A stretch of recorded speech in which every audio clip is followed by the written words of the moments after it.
इसी विषय पर आज का हमारा विशेष कार्यक्रम आधारित है मिलावट की मार, जनता बीमार। जी हां, आजकल दूध में सफेदी तो दिखाई देती है, लेकिन दूध की मिठास गायब है। मिठाई में मिठास तो होती है, लेकिन उसकी शुद्धता गायब है। लाल मिर्च लाल तो दिखाई देती है, लेकिन उसका तीखापन गायब है। घी घी की तरह दिखाई तो देता है, लेकिन उसकी चिकनाई गायब है। फलों और सब्जियां पूरी पकी हुई दिखाई तो देती है, लेकिन अंदर से पूरी कच्ची होती है। ऐसे कई उदाहरण हैं। अगर मैं उदाहरण देना चाहूं तो सुबह से शाम हो सकती है। इसीलिए आज इस बेहद ही गमते हैं। इन्हीं विषयों पर चर्चा करने के लिए स्टूडियो में आज हमारे साथ बेहद ही खास और अनुभवी मेहमान मौजूद है। जल्दी से मैं आपको उनका परिचय करवा देता हूं। डॉक्टर रामकेश परमार जी, आप एसएमएस हॉस्पिटल में सीनियर फिजिशियन के पद पर कार्यरत हैं। डॉक्टर साहब, आपका भी बेहद स्वागत है। चलिए डॉक्टर साहब की तरफ रुख करते हैं।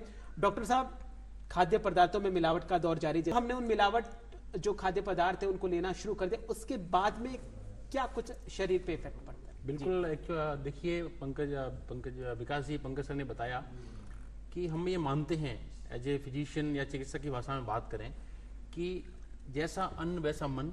दूसरी चीज पेट या उदर, ये हमारी बीमारियों का जड़ है। सारी बीमारियां हमारी पेट से पैदा होती हैं। हमारे पुरानी कहावतों में भी लिखा हुआ है, पुराने चरक संहिता तक भी लिखा हुआ है, पेट हमारे लिए बीमारियों का जड़ है। जब हम बात कर रहे हैं फूड अडल्ट्रेशन की या भोजन में मिलावट की, तो कुछ भी चीज है वो हमारे खाने से रिलेटेड है। यानी कि हम कुछ भी खा रहे हैं, चाहे खा रहे हैं या पी रहे हैं, वो कहीं ना कहीं मिलावटी है। तो नो डाउट जाकर के हमारी बॉडी के अंदर वो बीमारियां पैदा करेगा। जी, जब बीमारियों का रूप हम लेते हैं, और भोजन ही हमें जिंदा रखने के लिए आवश्यक है, हम सबको पता है। बिल्कुल। तो जब ये भोजन मिलावटी हो गया, तो बीमारियों की अगर हम बात करें एक चिकित्सक की भाषा में, तो मुझे लगता है कि एडल्ट्रेशन ऑफ फूड से आपके सर से लेकर के पैरों तक हर अंग के अंदर हर तरह की समस्या पैदा हो सकती है। यानी कि एडल्ट्रेशन फूड इतनी बड़ी चीज हो सकती है, इतना बड़ा एक एलिमेंट या पॉइजन कहें अपन इसको, या कुछ एजेंट कहें बीमारियां पैदा करने के लिए, वो कहीं ना कहीं हर बीमारी के लिए पैदा करेगा। बात करें हम एक्यूटली क्या बीमारियां हो सकती हैं, फॉर एग्जाम्पल जैसे हम बात कर रहे थे अभी, पंकज जी ने बताया कि साहब कॉफी की बात हो गई, कॉफी के अंदर कोल्ड कॉफी हो गई, कोल्ड कॉफी के अंदर आपने पाम ऑयल का जो डेजर्ट है वो मिला लिया। अगर वो पॉइजनड है तो नो डाउट कहीं ना कहीं आपको गैस्ट्रिसिटी करेगा। तो कई लोग, बहुत सारे पेशेंट्स हमारे पास आते हैं, साहब थोड़ी देर पहले मार्केट में गए थे और वहां से आइसक्रीम खा करके आए, अब मेरे बच्चे को पेट दर्द हो रहा है। और डॉक्टर साहब, पहले एक उम्र रहती थी कि ये बीमारी जो है उसी उम्र में होगी, लेकिन आजकल जैसे बच्चा भी 10-15 साल का, उसको भी गैस की प्रॉब्लम चल रही है। बिल्कुल बिल्कुल, ये बात से मैं सहमत हूँ। आप देखिए कि पहले हर चीज का एक एक्सपोजर का भी एक समय था। जब हम लोग छोटे बच्चे थे तो घर से बाहर ही नहीं निकलते थे, हमारे घर में आने वाली चीजें भी बहुत कम थी, लिमिटेड चीजें थी, वही घर का शुद्ध खाना था। लेकिन जैसे जैसे अब एक्सपोजर बढ़ रहा है इन चीजों का, एडल्ट्रेशन ऑफ फूड का, तो बीमारियां ही बढ़ जाएंगी। अब हम बात करें जैसे पुराने समय के अंदर तो आपके 45-50 साल तक तो कोई बीमारी नहीं होती थी। आज मेरे पास मेरी ओपीडी के अंदर 30 साल का व्यक्ति डायबिटीज लेके बैठा है, 35 साल का व्यक्ति कैंसर लेकर के आ रहा है, या 33 साल का युवा हार्ट अटैक से पीड़ित हो रहा है। तो मुझे भी ऐसा लगता है कि एक्सपर्ट फिजिशियन होने के नाते कहीं ना कहीं बिल्कुल नो डाउट आज फूड और ये एडल्ट्रेटेड फूड इन सारी बीमारियों का जड़ है। हम देख रहे हैं कि इस समय के अंदर, ज्यादा अंतर की बात नहीं करूंगा, ड्यूरिंग माई रेजिडेंसी डेज जब मैं एमडी की ट्रेनिंग कर रहा था 2012 के अंदर, इस सवाई मानसिंह हॉस्पिटल के अंदर मुझे कैंसर कितने पेशेंट्स नहीं दिखते थे। जी, अभी मैं फिजिशियन हूं, बट फिजिशियन होते हुए भी मेरे पास पर डे का एक न एक पेशेंट कहीं ना कहीं कैंसर से सफर कर रहा होता है। जी, तो इसके पीछे कारण क्या है, हम लोग चर्चा करते हैं। जी, तो ये बहुत बड़ा गंभीर विषय है और चर्चा करने का विषय भी यही है। पर मुझे लगता है कहीं ना कहीं फूड अपने आप में ये कहीं ना कहीं एक बड़ा कारण हो सकता है। जी, आपने एक्यूट डिजीज की बात करी, जैसे किसी ने कोई मिलावटी कुछ भी पी लिया, खा लिया, तो उसके क्या कुछ सिम्टम्स रहते हैं? बिल्कुल सर, एक्यूटली मिलावटी भोजन से हम हमारे पास जो पेशेंट्स प्रेजेंट करते हैं, कॉमन सिम्टम्स गैस्ट्राइटिस के होते हैं, जिसको गैस्ट्रोएंटेराइटिस भी कह सकते हैं।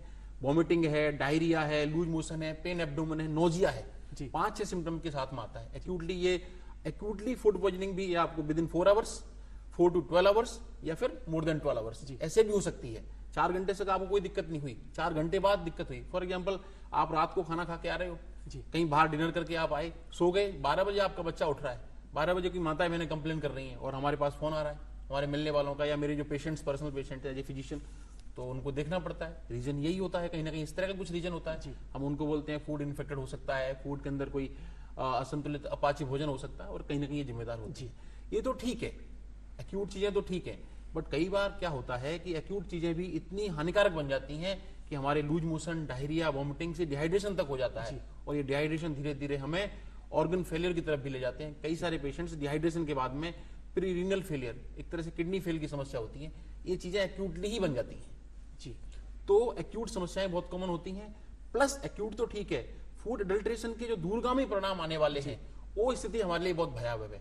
हमारा भारत देश आज 135 करोड़ की आबादी वाला देश है। WHO की एक रिपोर्ट जारी हुई, उसमें कहा गया है कि अगर भारत में इसी तरीके से मिलावट का ये खेल चलता रहा तो 2025 तक करीबन 70% जो जनता है वो कैंसर से ग्रसित हो जाएगी। बिल्कुल सर, डेटा जो भी हो, बट ये बातें बिल्कुल फैक्ट हैं, क्योंकि जिस तरह से प्रोग्रेसिव इंसिडेंस ऑफ कैंसरल डिजीज बढ़ रहा है, आप बात करिए ब्रेन से लेकर पैरों तक, कहीं की भी कैंसर हो, चाहे वो स्किन कैंसर हो, लिवर कैंसर हो, चाहे पैंक्रियाटिक कैंसर हो, गॉल ब्लैडर कैंसर हो, बिल्कुल बढ़ रहे हैं। कहीं ना कहीं रीजन इनके पास यही है। कार्सिनोजेंस के अंदर पहले हम बात करते थे कि smoking major carcinogen, number 2 alcohol is major carcinogen. फिर अब वर्तमान समय के अंदर आपका फूड क्या है और आपकी लाइफ स्टाइल हैबिट्स क्या है, ये बहुत बड़े कार्सिनोजन बन चुके हैं। तो नो डाउट कहीं ना कहीं एडल्ट्रेशन फूड और फूड का रोल तो है ही। मिलावट के दुष्प्रभावों की अगर बात करी जाए तो जितनी भी रिपोर्ट्स है उनका जो फाइनल कंक्लूजन है वो कैंसर की तरफ ही लेकर जाता है कि इससे कैंसर ही होगा, इसके अलावा बिल्कुल फैक्ट है। इसका रीजन भी सर मैं आपको एक साइंटिफिक भाषा में एक्सप्लेन करूंगा आपके दर्शकों को चैनल के माध्यम से। देखिए कि metabolism is the main source for our body. हम कुछ भी खाते हैं वो मेटाबोलाइज होती है। मेटाबॉलिज्म का मतलब क्या, एक तरह से चक्की मशीन, वहां एक लीवर है, आप कुछ भी खा रहे हैं पेट में जाएगा, वो लिवर में जाएगा, वहां उसका मेटाबॉलिज्म होगा। मेटाबॉलिज्म के बाद में उसमें ऑल्ट्रेशन होता है। जब आपका फूड, पानी, तेल, ऑयल कुछ भी जब वो एडल्ट्रेटेड है तो उसके अंदर मेटाबॉलिज्म के माध्यम से जो चीजें बनेंगी वो हानिकारक बनेंगी। इसके 2 एग्जांपल मैं आपको देता हूं। सबसे पहले देखिए, पहले बहुत एक खसेरी दाल का चलता है जी, एक तरह से अरहर की दाल जैसी होती है बट एक कम कॉस्ट में आती है, तो बिहार में बहुत कॉमन उपयोग है। अदरवाइज 1961 के अंदर सरकार तो इसे ब्लॉक लगा चुकी है, बट इसको यूज करते हैं। तो बहुत कॉमन बीमारी इससे होती थी, लेथारिज्म जी। इसके चक्कर में ही लोग बिहार के अंदर, यूपी के अंदर पैरालाइज होने लगे थे। अच्छा। तो सरकार ने इसको ब्लॉक कर दिया, बट अभी भी कुछ लोग यूज करते हैं तो उससे पैरालाइज होने लगा। ऐसे ही हम बात करते हैं सर ड्रॉपसी की, सरसों का जो तेल होता है, ऑयल होते हैं, आर्जिमोन मैक्सिकाना, जिसके अंदर सैंग्विन, हाइड्रोसैंग्विन करके केमिकल्स होते हैं जी। ये बॉडी को क्या करते हैं, बॉडी के अंदर हाइपोप्रोटीनीमिया, प्रीरीनल ARF, लिवर डिजीजेस, इस तरह से करके पूरा जठर रोग यानी कि असाइटिस बन जाती है। इसी तरह के म्यूटेशन से यही केमिकल्स जब एडल्ट्रेटेड होते हैं, चाहे वो पेस्टिसाइड्स के रूप में हो, फ्रीजिंग एजेंट्स के रूप में हो, टॉक्सिन्स के रूप में हो, चाहे वो फल का हो, चाहे फ्रूट्स का हो, चाहे ऑयल्स का हो, चाहे घी का हो, इवन आप बात करेंगे तो सीरियल्स का, कॉफी का, आप कॉफी में देखिए, आप कॉफी के एलिमेंट्स तो होते नहीं, कहीं उसके अंदर पपीते के बीज होते हैं जी। तो इस तरह की चीजों से मेटाबॉलिज्म से म्यूटेशन पैदा होता है जी। और ये म्यूटेशन एलिमेंट्स हमारी बॉडी के अंदर जो सेल्स हैं, क्योंकि कैंसर का जनरेशन सेल्स है जी, कहीं भी कोशिका जब हमारी बदल जाएगी तो वो कैंसर बन जाएगा। तो हमारी जो कोशिका है वो म्यूटेशन में बनी चली जाती हैं, वो कोशिकाएं अपना रोल खो देती हैं और उनके अनियंत्रित ग्रोथ होने लग जाती है जी। और जब अनियंत्रित ग्रोथ होती है तो वो कैंसर बन जाता है। इसलिए एडल्ट्रेशन ऑफ फूड हो या इस तरह के जो म्यूटेशंस हैं वो कैंसर का एक कारण बन रही हैं। और बिल्कुल फैक्ट है ये, बहुत सारे कहीं ना कहीं जो राइजिंग ट्रेंड हो रहा है उनमें एक बड़ा कारण ये हो सकता है। बड़ा कारण कैंसर है, बहुत ही गंभीर मसला है, सोचने वाली बात है। अचार हम सभी यूज में लेते हैं, उसमें भी सिरका वगैरह मिलाया जाता है और ऐसे कई खाद्य पदार्थ हैं जिनको हम प्रिजर्वेटिव के तौर पर यूज लेते हैं। तो क्या ये जो प्रिजर्वेटिव्स हैं वो हमारी बॉडी के लिए हानिकारक है? बिल्कुल विकास जी, नो डाउट जो प्रिजर्वेटिव्स हैं ये भी अपने आप में बॉडी के लिए हानिकारक हैं। और इनके अंदर जैसे सिट्रिक एसिड हो गया, अगर किसी अमाउंट में ज्यादा है तो नुकसान करता ही है, क्योंकि हर चीज की अपनी एक फिक्स टाइम है कि 10 दिन, 15 दिन या 10 महीने के बाद में खराब हो जाएगा। लेकिन ये प्रिजर्वेटिव्स दावा करते हैं कि 1 साल, 2 साल, 3 साल तक खराब नहीं होगा। तो कुछ ना कुछ तो ऐसा है। बिल्कुल, कहीं ना कहीं इन प्रिजर्वेटिव्स के अंदर भी कोई ना कोई एलिमेंट्स होते हैं जी। वो एलिमेंट्स कहीं ना कहीं इनको लंबे समय तक स्टेबल बनाए रखने के लिए, बनाए रखने के लिए उपयोग में लिए जाते हैं। और ये एलिमेंट कहीं ना कहीं हमारी बॉडी को प्रभावित करते हैं।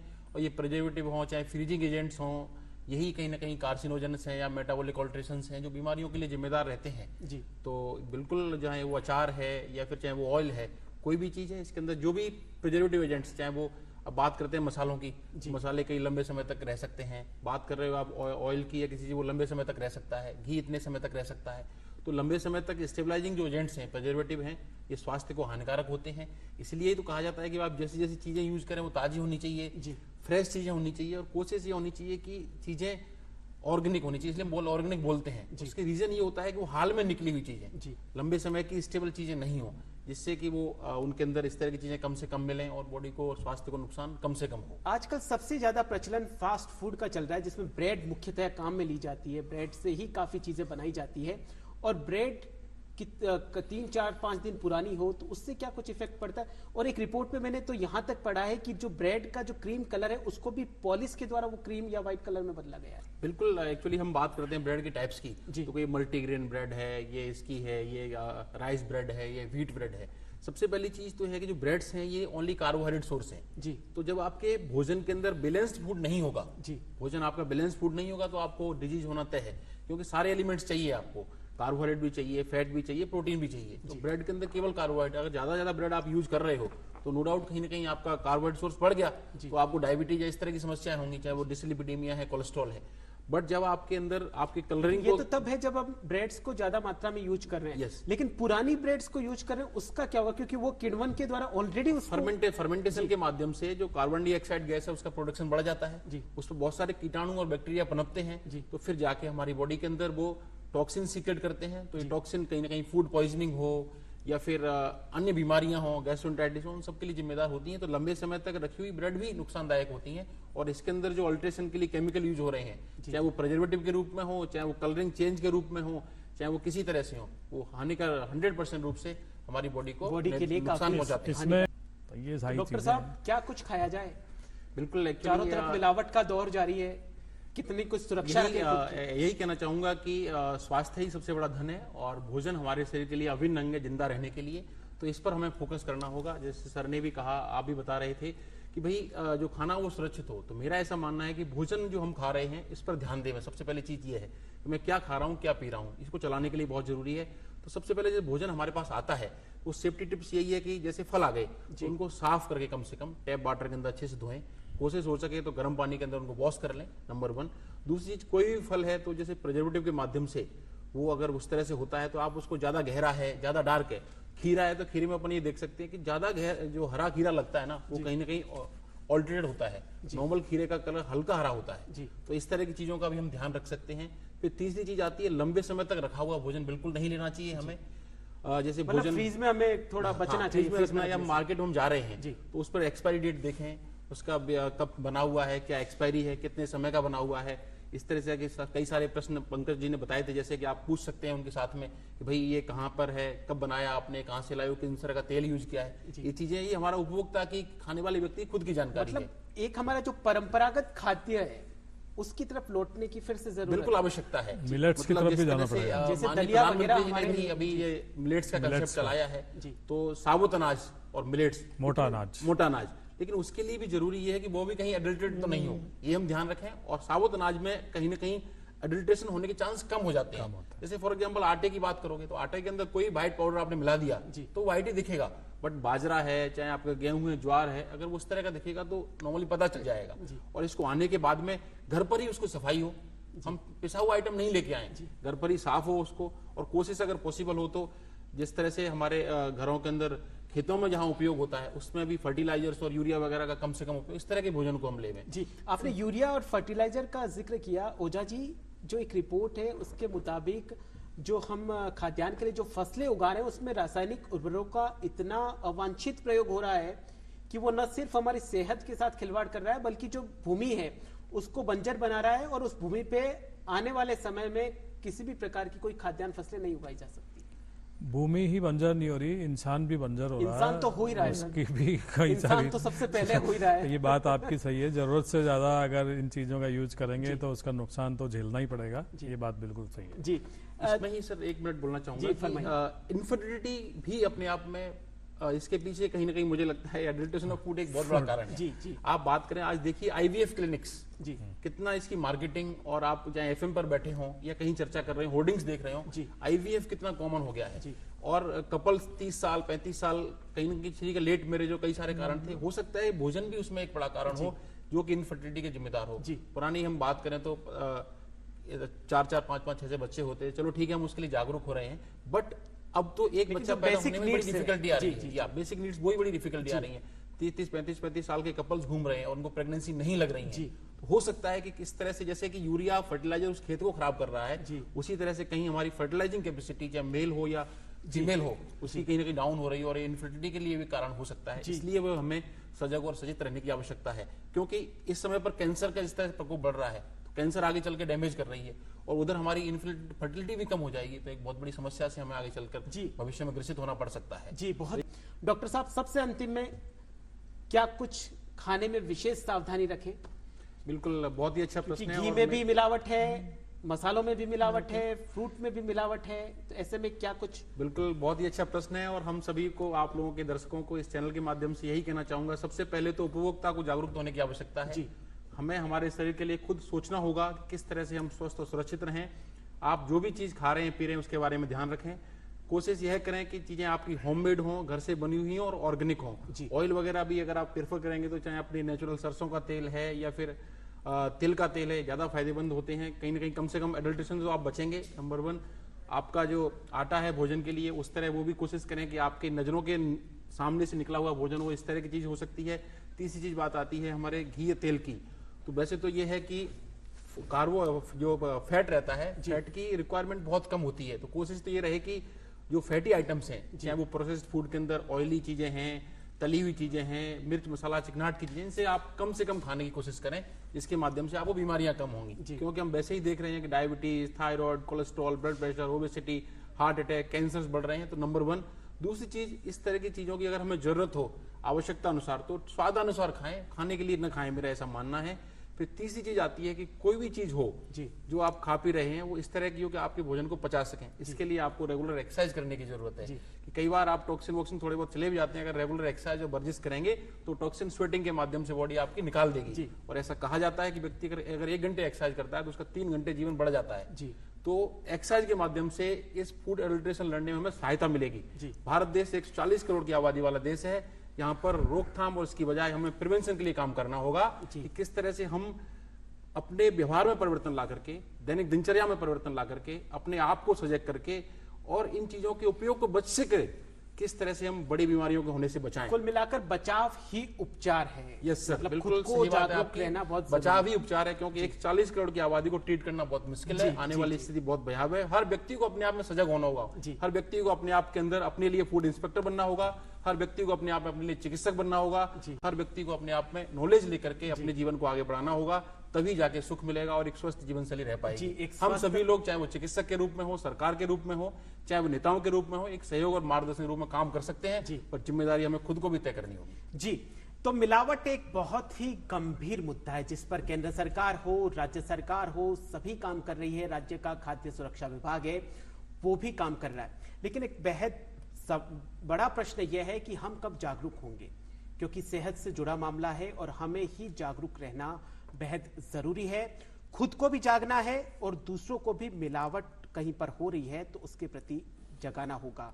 जागो ग्राहक जागो। रामकेश जी, आज आप भी इस प्रोग्राम में पधारे, बहुत बहुत धन्यवाद। दीक्षित जी, आज आप इस प्रोग्राम में पधारे, बहुत बहुत धन्यवाद। आप तीनों ने बहुत सरलता के साथ में इस गंभीर विषय के ऊपर चर्चा करी। आप तीनों का डीडी राजस्थान की ओर से बहुत बहुत शुक्रिया। डीडी राजस्थान के आज के इस विशेष कार्यक्रम में फिलहाल के लिए इतना ही। आप देखते रहिए डीडी राजस्थान। नमस्कार।